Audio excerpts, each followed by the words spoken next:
Ang himala sa loop nga, 72 oras paano binago ng Pilipinas ang pananaw ng mga doktor na British nga kababayan isang di kapanipaniwalang pangyayari ang naganap.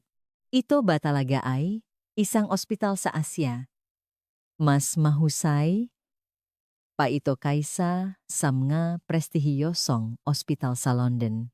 Ito ang unang mga salitang namutawi sa bibig ni Sir David Harrison, isang 6'8" taong gulang na British na propesor at pinuno ng cardiac surgery sa National Health Service NHS habang siya ay nasa emergency room ng University of the Philippines, Philippine General Hospital, OP, Piagua.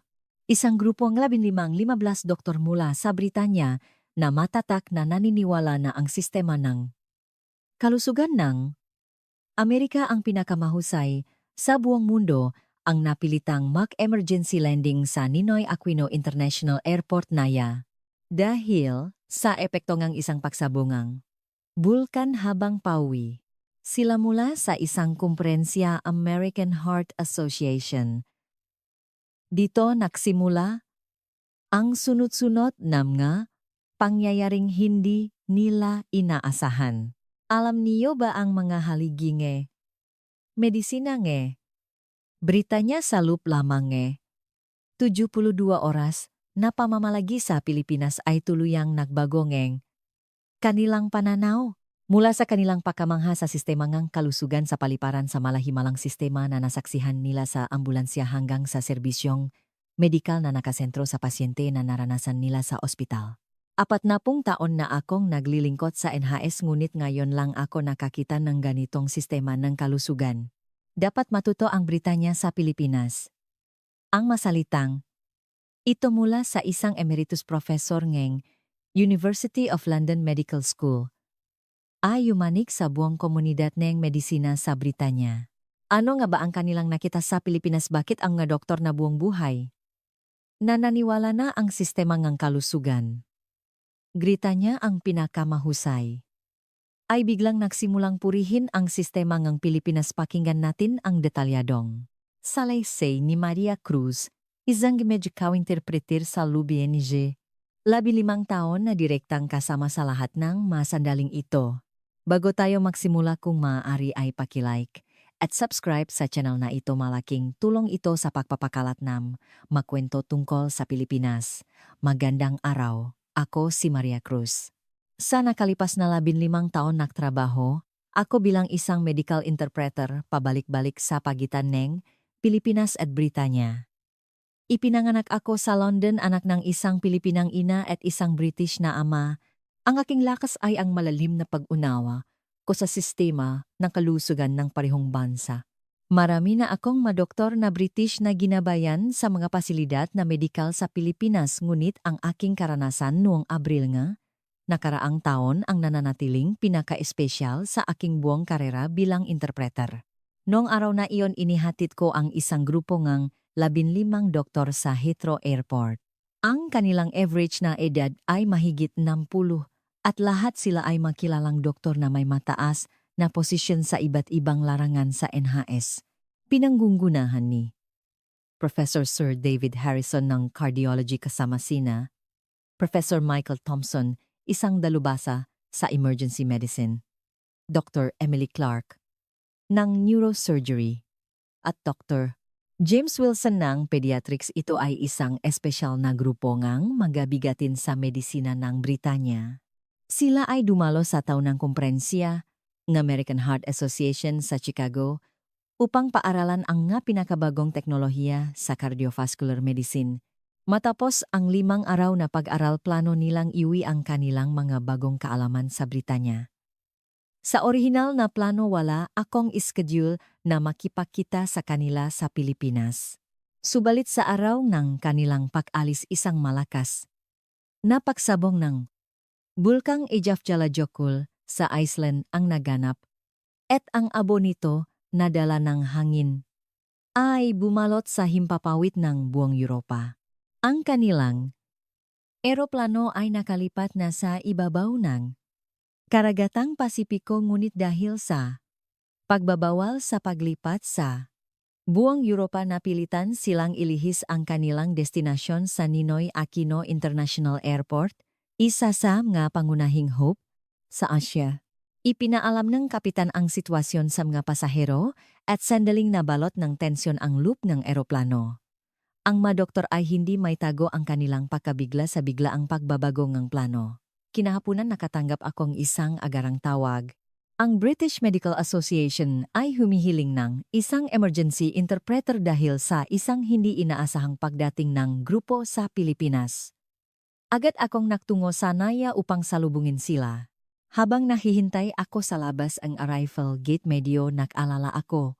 Malinaw na hindi sila komportable sa biglang pagbabago ng schedule at nangangamba ako na baka mayroon silang manegatibong palagay tungkol sa sistema ng kalusugan ng Pilipinas. Ngunit ang aking mga alalahanin ay walang basehan. Nang bumukas ang pinto at lumabas ang mga doktor, iba ang kanilang ekspresyon sa aking inaasahan. Sa halip na inis o pagkadismaya, puno ngang kuryosidad at pagkamangha ang kanilang mga mukha. Ang unang lumapit sa akin ay si Professor Harrison. Ang mga pasilidad na medikal sa paliparan na ito ay kahanga-hanga. Mas kumpleto pa kaysa sa Hetero, sabi niya. Habang ginagabayan ko sila, maingat kong tinanong kung ano ang labis nilang ikinahanga. Ang unang binanggit nila ay ang mga pasilidad na medikal sa loob ng paliparan. Humanga sila na ang Naya ay may 24 oras na klinika at may mga automated external defibrillators AEDs na nakalagay sa bawat 100 metro. Sa Hetero, limitado ang mga pasilidad na medikal at karaniwang sarado sa gabi. Lalo pa silang namangha sa kaalamang medikal ng mga empleyado ng paliparan. Nasaksihan nila ang isang pasahero na nagreklamo ng masamang pakiramdam sa immigration at ang staff ay agad na nagbigay ng tamang first aid at mabilis siyang dinala sa medical room. Sinabi ni Professor Thompson sa Britanya, hindi pa ako nakakita ng mga empleyado ng paliparan na may ganitong kakayahang medikal. Bilang isang eksperto sa emergency medicine, lubos niyang naunawaan ang kahalagahan ng isang sistema ng kalusugan sa isang pampublikong lugar tulad ng paliparan. Ang kanilang pangalawang pagkamangha ay nangyari habang kinukuha nila ang kanilang mga bagahe. Isang matandang pasahero ang nahihirapang buhatin ang kanyang mabigat na maleta. Isang empleyado, NG, paliparan ang kusang lumapit upang tumulong. Hindi lamang niya binuhat ang bagahe kundi pinakmasdan din niya ang paglalakat ng matanda at nag-alok pa ng wheelchair kung kinakailangan. Humanga si Dr.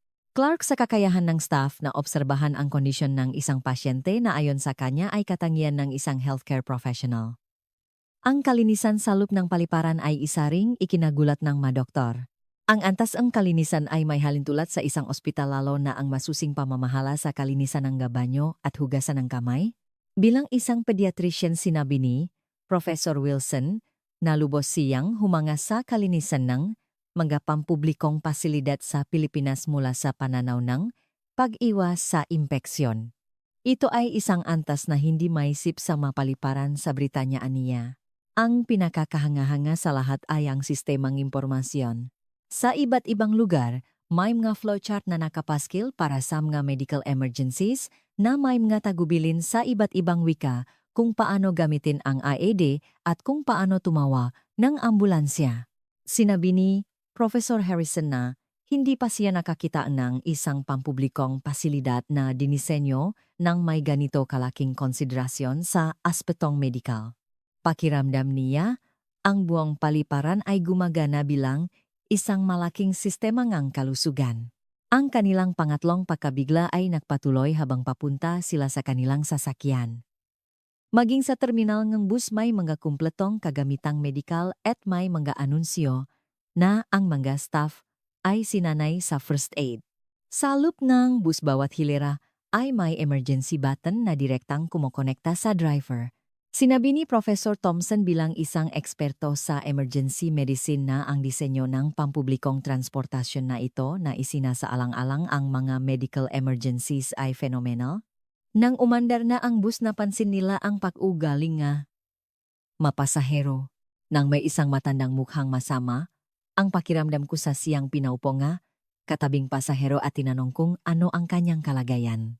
Naramdaman ng madoktor na ang mataas na antas ng kamalayang medikal ng mamamayan ay isang malaking pagkakaiba sa Britanya. Sa ilalim ngang sistemang NHS, malakas ang paniniwala na ang medisina ay para lamang sa maproporsyonal kaya't hindi gaanong mataas ang interes ngang pangkalahatang publiko sa kalusugan. Pagdating nila sa Makati, isa pang kamangha-manghang tanawin ang sumalubong sa kanila.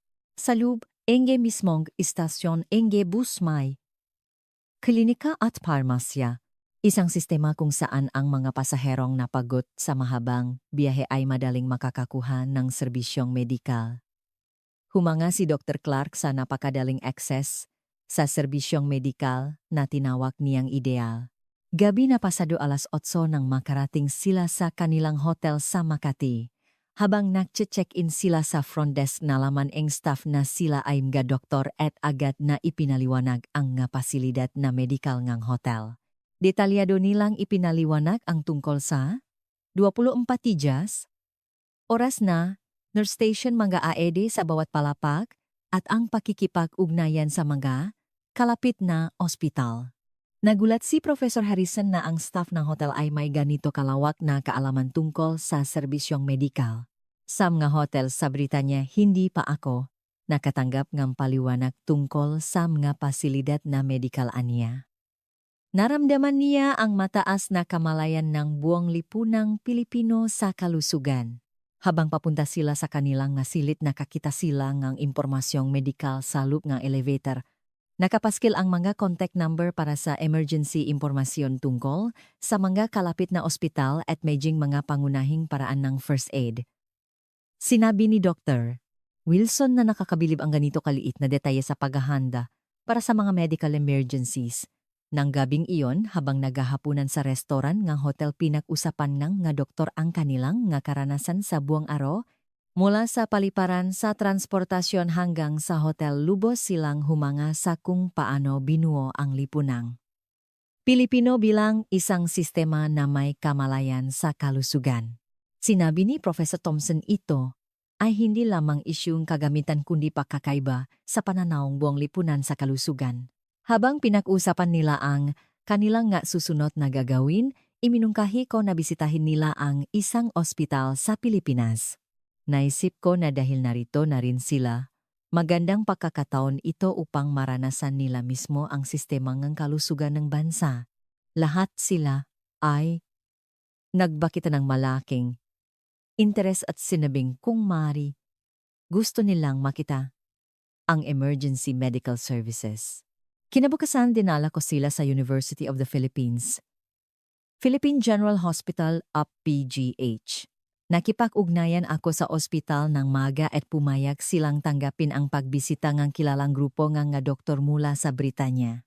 Umalis kami sa hotel ngang alas 8 umaga at sumakay ngang van papuntang ospital. Sa loop ngang sasakyan muling namangha ang mga doktor sa konsiderasyong medikal sa pampublikong transportasyon ng Pilipinas. Bukod sa mga priority seats, lubos ang pag-alaga sa mga buntis at mga taong may masamang pakiramdam. Nalaman din nila na ang pagbabawal sa paggamit ng cellphone sa ilang lugar ay para sa mga taong may pacemaker at humanga sila sa ganitong kaliit na detalyang medikal. Pagdating sa ospital, una silang namangha sa disenyong gusali. Malinaw ang daloy nga mapasyente at ang disenyo ay lubos na isinasaalang-alang ang paggalaw ng mga wheelchair at stretcher. Sinabi ni Professor Harrison, hindi pa ako nakakita ng isang ospital na dinisenyo ng may ganitong pag-isip para sa pasyente. Maraming ospital sa Britanya ay malumang gusali na ni-renovate at hindi na sapat para sa modernong pangangailangang medikal. Ang sistema nga pagtanggap ay kahanga-hanga rin. Ang Electronic Medical Record System ay ganap nang naipatupad na nagpapababa sa oras ng paghihintay ng nga pasyente. Tinatawag sila sa pamamagitan ng isang number system at ang proseso ng konsultasyon ay mayos at protektado ang kanilang privacy. Sinabi ni Professor Harrison na sa NHS malaking problema ang oras ng paghihintay ng Mga pasyente ngunit sa sistemang ito malaki ang may tutulong para mapabuti iyon. Habang naglilibot kami sa ospital, isang hindi inaasahang pangyayari ang naganap. Biglang hinawakan ni Professor Harrison ang kanyang dibdib at nagreklamo ng hirap sa paghinga. Dahil siya ay 66 taong gulang at may kasaysayan na sakit sa puso, mukhang seryoso ang sitwasyon. Kinabahan ang ibang nga doktor at ako man ay nataranta. Subalit ang tugon ng staff ng ospital ay kamangha-mangha. Sa sandaling marinig ng isang nurse ang kanyang nga sintomas, agad siyang tumawag ng doktor at naghanda ng wheelchair. Sa loob lamang ng 2 minuto, dinala siya sa emergency treatment room at sinimulan ang EKG test. Si Professor Thompson bilang isang eksperto sa emergency medicine ay lubos na humanga sa bilis ng paunang tugon na ito. Nang dumating ang doktor na nakatalaga, isa pang kamangha-manghang bagay ang nangyari. Isang espesyalista sa cardiology ang direktang sumuri sa kanya. Sa NHS Britanya, isang general practitioner muna ang sumusuri at kung kinakailangan saka lamang ire-refer sa isang espesyalista. Ngunit dito isang espesyalista agad ang humarap sa kanya. Maging si Professor Harrison bilang isang doktor ay namangha sa kahusayan ng sistemang ito, ang bilis ng nga pagsusuri ay kahanga-hanga rin. Ang ECG blood test, chest x-ray at heart ultrasound ay natapos sa loob lamang ng 1 oras. Sa Britanya, ang pag-book pa lamang para sa isang heart ultrasound ay abuting ng ilang linggo, ngunit dito isinagawa ito agad bilang isang emergency test. Ang mga resulta ng pagsusuri ay nakikita rin in real time na lubos na nagpababa sa oras bago magkaroon ng diagnosis. Ang pag-aasikaso ng mga medical technologies ay napakagaling din at may sapat na konsiderasyon para sa madayuhang pasyente. Ipinaliwanag nila ang mapagsusuri sa Ingles at sinikap na pagaanin ang kanyang loob. Sinabi ni Dr. Wilson na ang sistema ng pagsusuri na isinasaalang-alang maging ang psikolohikal na pangangalaga sa pasyente ay ideal. Sa kabutihang palad, ang resulta ng mapagsusuri ay hindi seryoso. Ito ay siyang pansamantalang garhitmia na dulot ng pagod at stress sa paglalakbay at sapat na ang gamot para pamahalaan nito. Gayunpaman, isinasaalang-alang ang kanyang edad, iminungkahingang doktor na manatili siya sa ospital ng 1 gabi para sa obserbasyon. Tumanggi si Professor Harrison na ma-ospital, ngunit lubos siyang humanga sa paliwanag tungkol sa mga iniresetang gamot. Tiniyak ng parmasyutiko ang edad, kasaysayan ng sakit at iba pang gamot na ininom ng pasyente at sinuri pa ang posibleng interaksyong ng mga gamot. Bukod dito, nahanda pa sila ng tagubilin sa pag-inom ng gamot sa Ingles at nagbigay ng payo para sa kanyang patuloy na paggamot pagbalik sa Britanya. Sa pagbabayad ng bill, isa pang sorpresa ang sumalubong sa kanila. Ang kabuwang gastos para sa emergency consultation, iba't ibang pagsusuri at mga iniresetang gamot ay halos 1/5 bahagi lamang ng gastos sa isang pribadong ospital sa Britanya. Hindi sila sinisingil ng dagdag dahil sila ay mga dayuhan. Sa halip, binigyan pa sila ng diskwento bilang konsiderasyon sa isang matandang pasyente. Sinabi ni Professor Thompson ganitong makatwiran at palakaibigan sa pasyente na sistema ng pagbabayad ay ideal. Ito ay malaking kaibahan sa Britanya kung saan ang NHS ay libre ngunit mabigat ang buwis at ang mga pribadong ospital ay napakamahal na nakdudulot ng polarisasyon. Paglabas nila nga ospital, sabay-sabay silang nagbahagi ng kanilang mga salubin. Hindi lamang ang mataas na antas ng teknolohiyang medikal kundi pati na rin ang disenyo, ang sistema na nakasentro sa pasyente, ang profesionalismo at pagiging makatao nga staff at ang makatwirang sistema ngang pagbabayad sa lahat ng aspeto. Sinabi nilang mas nakahihigit ito sa Britanya. Pagkatapos nito, nakaroon kami ngang pakakataong bumisita sa isang parmasya. Sa pagkuhang na iniresetang gamot, muling nagbigay ng detalyadong paliwanag ang parmasyutiko at naghanda ng nga paliwanag tungkol sa nga side effects sa Ingles. Sinabi ni Professor Harrison na hindi pa siya nakatanggap ngang ganito kasinop na gabay sa pag-inom ngang gamot sa Britanya. Sa hapon, bumisita kami sa isang community health center sa Maynila. Nagulat sila na kahit sa antas ng primary care mataas pa rin ang kalidad ng serbisyong ibinibigay. Ang kahusayan ngan, sistema nga appointment ang maikling oras ng paghihintay at ang kalidad ng komunikasyon sa pagitan ng doktor at pasyente ay lahat kahanga-hanga. Sa gabi isang salu-saluong inorganiza kasamaong managa-opisyal enam isang medikal asosyasyon. Nakatanggap sila ngang detalyadong paliwanag tungkol sa sistema ngang kalusugan ngang Pilipinas at tinalakay nila ang mga programa sa preventive medicine ang komprehensibong pangangalaga sa mga matatanda at ang sistema ngang edukasyon para sa mga healthcare workers. Sinabi ni Dr. Wilson na ang pambansang pamumuhunan sa kalusugan at ang pag-unawa ng buong lipunan sa Pilipinas ay kahanga-hanga. Ang sumunod na araw ay para sa pagbisita sa emergency medical services. Sumama kami sa isang emergency response team ng lokal na pamahalaan at naranasan nila ang sistema ng ambulansya at ang antas ng pagsasanay ng mga paramedik. Bilang isang eksperto sa emergency medicine lubos na humanga, si Professor Thompson sa kahusayan at mataas na antas eng teknikal na kasanayan eng emergency system eng Pilipinas. Ang makagamitang medikal sa lupngang, ambulansya ay moderno na nagbibigay daan para sa advanced medical procedures habang nasa biyahe. Ang antas ne kasanayan, nege maga, paramedic ay mataas din na may kakayahang magdesisyon at magsagawa nege maga pamamaraan na halos katumbas ne isang doktor. Sa emergency system ng Britanya bihira ang mga paramedic na may ganito kataas na kasanayan.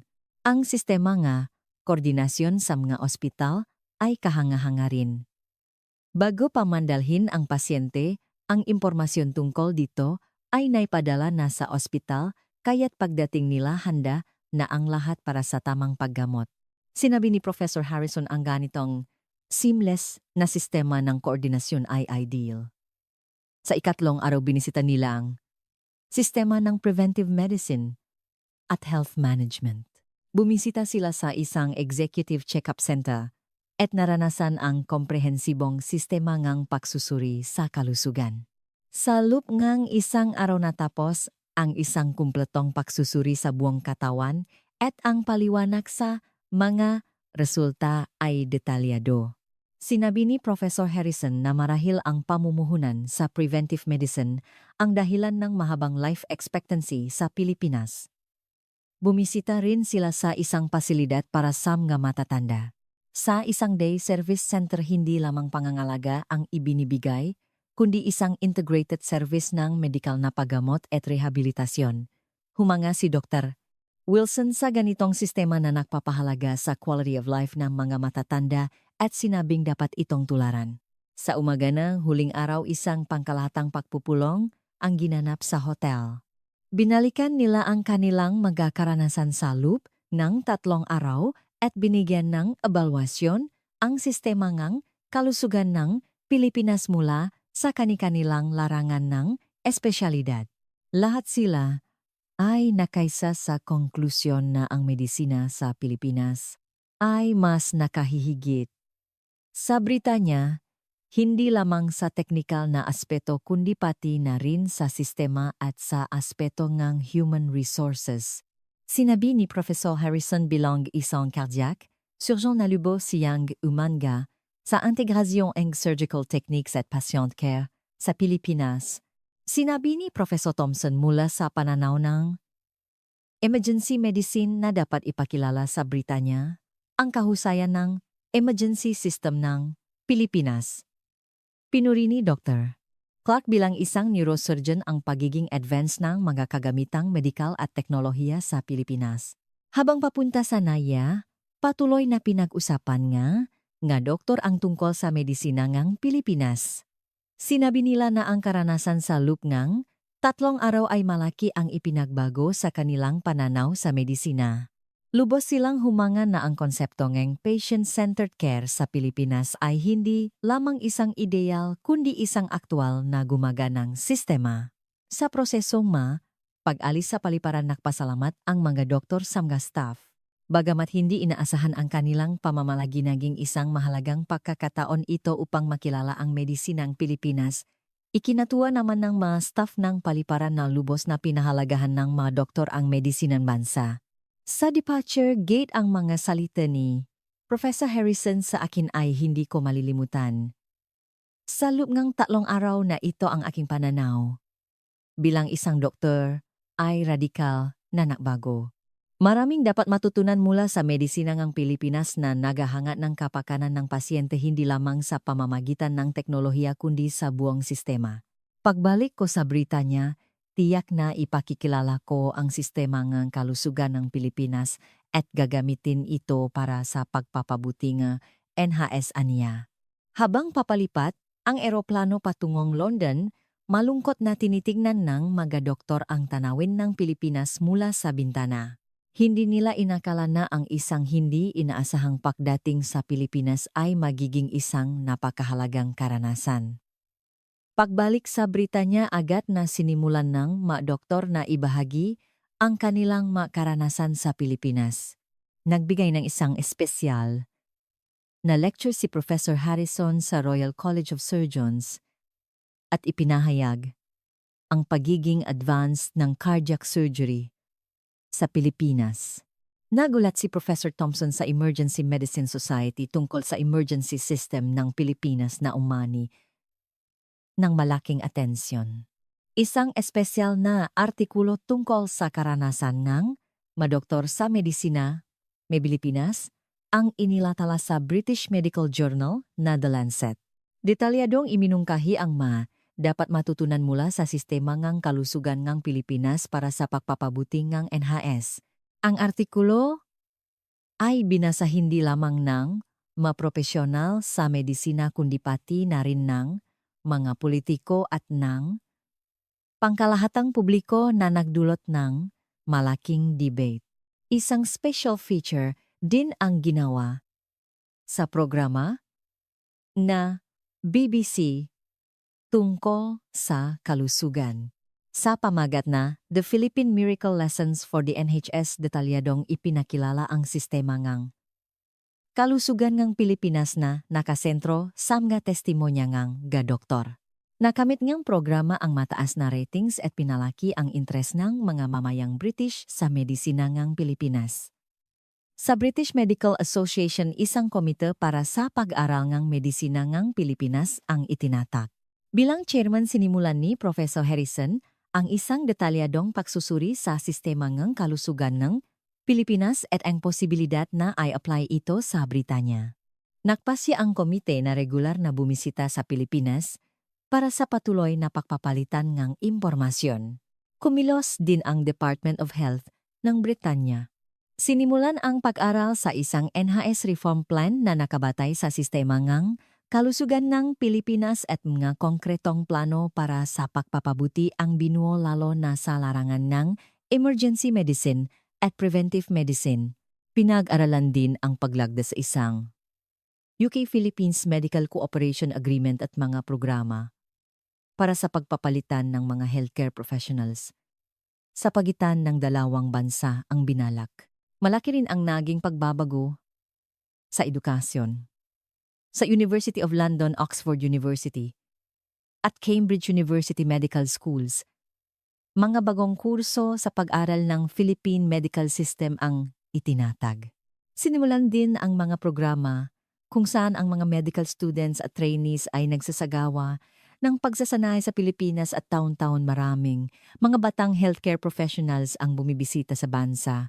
Ako man ay nakaranas ng malaking pagbabago.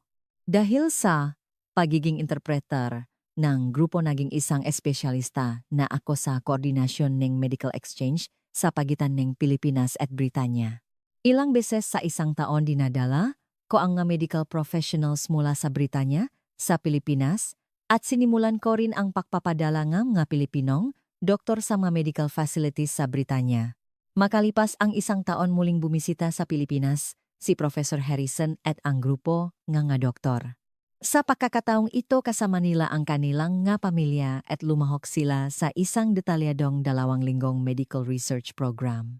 Kung noong una ay isang maikling pamamalagi dahil sa emergency sa pagkakataong ito masinsinan nilang napag-aralan ang medisina ng Pilipinas. Sa kanilang pangalawang pagbisita mas malalim pa ang naging pahanga ng madoktor. Naranasan nila ang mga profesional na talakayan kasama ang mga Pilipinong healthcare workers pagbisita sa mga pinakabagong teknolohiya at ang practice ng community medicine. Nakaroon na aktual na pagsasanay si Professor Thompson sa isang emergency medical site sa Pilipinas at personal na naramdaman ang kahusayan at kasanayan nito. Maging ang kanilang mapamilya ay lubos na humanga sa medisina ng Pilipinas. Ang asawa ni Professor Harrison na isang nurse ay humanga sa profesionalismo at pag-alaga ng mga Pilipinong nurse sa mga pasyente at nakmungkahingang isang nurse exchange program. Maging ang kanilang maanak ng mga batang doktor ay nagpahayag ng paknanais na magsanay sa Pilipinas. Sa kasalukuyan ang palitan sa pagitan ng UK at Pilipinas ay naitatak na bilang isang regular na programa. 2 beses sa isang taon mayroong palitan ng mga doktor pagpapadala ng mga estudyante at makatuwang ng mga proyekto sa pananaliksik na nagpapatuloy sa iba't ibang paraan. Bilang tagapag-ugnay ipinagmamalaki ko na kahit sa maliit na para nakakatulong ako sa pag-unlat ng medisina sa parehong bansa. Kamakailan nakatanggap ako ang sulat mula kay Professor Harrison. Nakasulat doon na ang emergency landing dahil sa bulkan ang pinakamalaking suwerte sa kanyang buhay. Dahil sa pagkakakilala niya sa medisina nga. Pilipinas lumawak ang kanyang pananaw bilang isang doktor at mas mahusay na serbisyo ang naibibigay niya sa kanyang nga pasyente. Ginamit din niya ang mga natutunan niya sa Pilipinas para sa pagpapabuti ng NHS na nagresulta sa pagtaas ng patient satisfaction. Si Professor Thompson naman ay nagpapatuloy sa mga reforma sa larangan ng emergency medicine na nakabatay sa sistema ng Pilipinas. Mga konkretong resulta tulad ng pagpapabuti sa kagamitan ng ambulansya pagtaas sa antas ng pagsasanay ng mga paramedic at pagpapabuti sa sistema ng koordinasyon sa mga ospital ay nagaganap na. Iniulat niya na ang kalidad na emergency medical care sa Britanya ay tumataas at maraming buhay ang naililigtas. Sa aking 15 taon, bilang medical interpreter, natutunan ko na walang hangganan sa medisina. Ang teknolohiya at sistema ay maring makakaiba sa bawat bansa ngunit ang paknanais ng isang doktor na iligtas ang isang pasyente ay pandaigdigan. Lubos kong ikinatutuwa na ang aksidenteng pagkikita na iyon ay humantong sa pag-unlad ng medisina sa parehong bansa. Si Dr.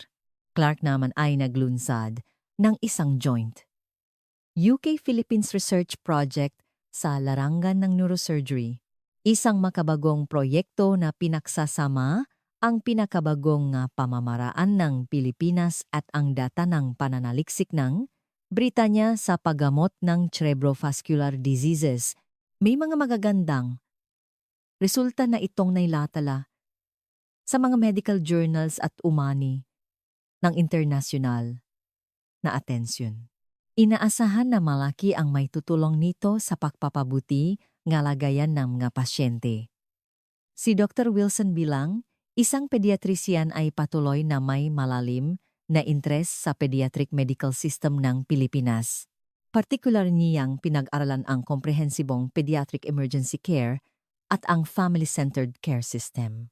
Sa mga pediatric hospital, sa Britanya sinisikap niyang i-apply ang mga pamamaraan ng Pilipinas upang magbigay ng mas mahusay na kapaligirang medikal para sa mga bata at kanilang mga pamilya. Tumaas din ang interes ng mga medical students sa Britanya sa pagsasanay sa Pilipinas. Taon-taon mahigit, 50 estudyante ang nag-apply para sa pagsasanay sa Pilipinas at ang competition rate ay higit sa 5-1.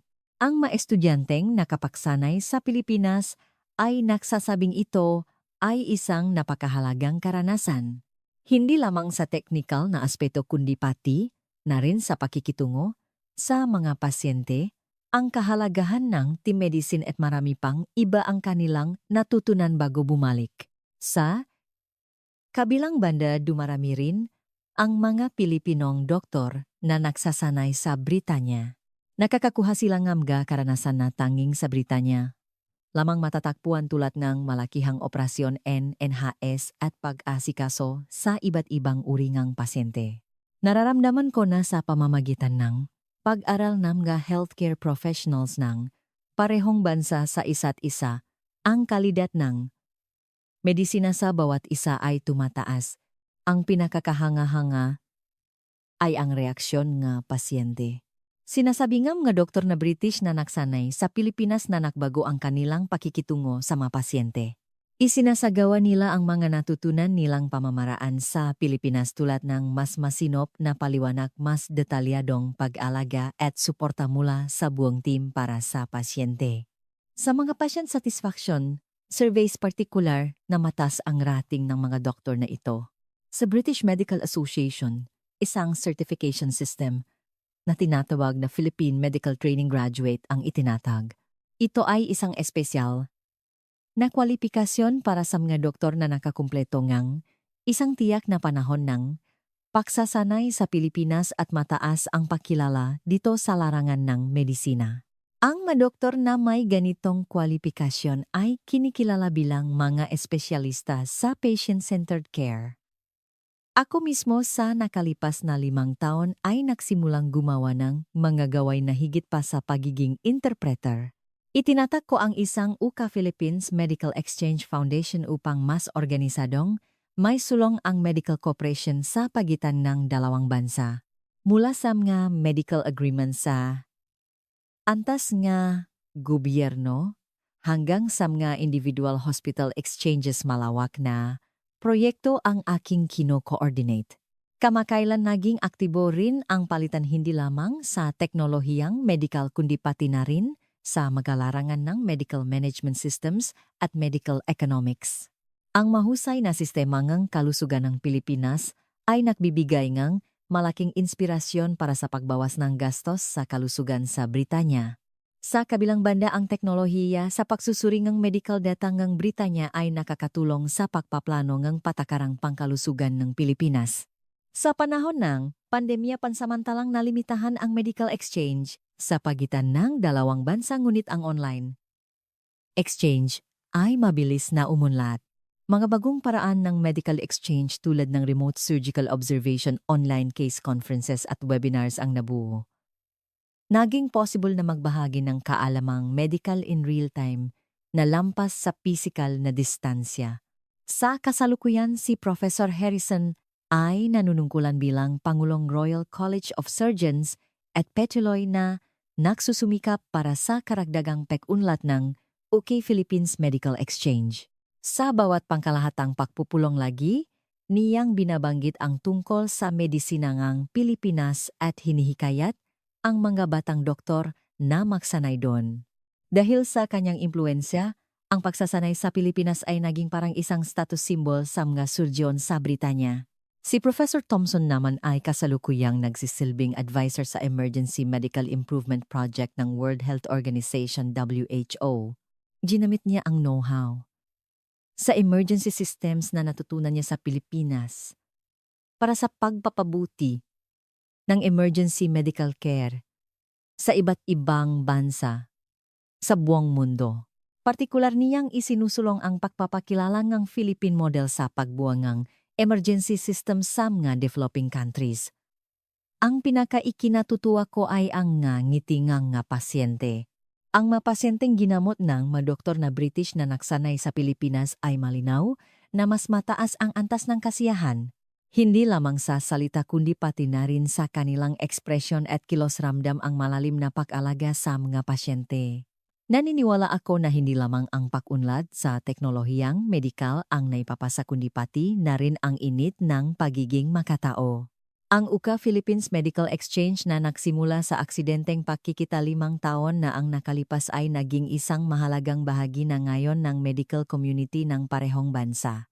Taon-taon daan-daang healthcare professionals ang nakpapalitan at libu-libong pasyente ang nakikinabang dito. Hindi ko inakala noon na ang isang maliit na pagkikita ay magdudulot ng ganito kalaking pagbabago. Mga bagong proyekto rin ang nagsisimula. Ang makatuwang na pagbuo na medical AI na UKA at Pilipinas ang pagtatayo na remote medical systems. Ang makatuwang na pagbuo na mga kagamitang medical ang kooperasyon ay umunlad din sa larangan na teknolohiya. Ang mabutong itinanim ni Professor Harrison at ng kanyang grupo ay namumulala na sa iba't ibang larangan. Hanggang ngayon naalala ko pa rin ang ekspresyon ng mga doktor nang una ko silang makita sa NAIA, isang komplikadong ekspresyon na may halong pakadismaya sa hindi inaasahang pangyayari at pananabik sa mga bagong tuklas. Sa loob ng 3 araw na karanasan unti-unting naging masaya ang kanilang mga mukha at sa huli na puno itong pahanga at pasasalamat bilang isang interpreter ang makita. Ang pagbabagong iyon ng malapitan ang pinakamasayang bahagi para sa akin. Naniniwala ako na sa pamamagitan ng wika hindi lamang impormasyon ang aking naipasa kundi nakatulong din ako na ikonekta ang kanilang mga puso. Ipinagmamalaki ko na naging tulay ako sa internasyonal na pagpapalitan sa isang mahalagang larangan na may kinalaman sa buhay ng tao. Inaasahan ko na sa hinaharap mas maraming healthcare professionals mula sa Britanya ang bibisita sa Pilipinas at mararanasan ang kahusayan ng medisina dito. At sana marami ring matutunan ang mga Pilipinong healthcare professionals sa Britanya at mas lalo pang umunlad ang medisina ngang parehong bansa. Walang hangganan sa medisina. Ang ngiti ngang mapasyente ay pandagdigan din. Kapag naisip ko na ang hindi inaasahang pagkikita dahil sa bulkan ay humantong. Sa kaligayahan ng maraming pasyente, hindi ko maiwasang isipin na ito ay tadhana. Sana ay mas lalo pang umunlad ang medical exchange sa pagitan ng UKA at Pilipinas at makapag-ambak ito para sa mga pasyente sa buong mundo. Hanggang dito na lang ang kwento natin ngayon. Ang 72 oras ng pakamangha na naranasan ngang ga-doktor na British sa Pilipinas at ang epekto nito sa kanilang medical community, isang himalang isinilang mula sa isang aksidenteng pakikita.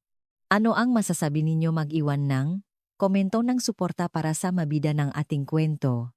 Kung nagustuhan ninyo ang kwentong ito, paki-like at subscribe sa channel. Maraming salamat sa panonood.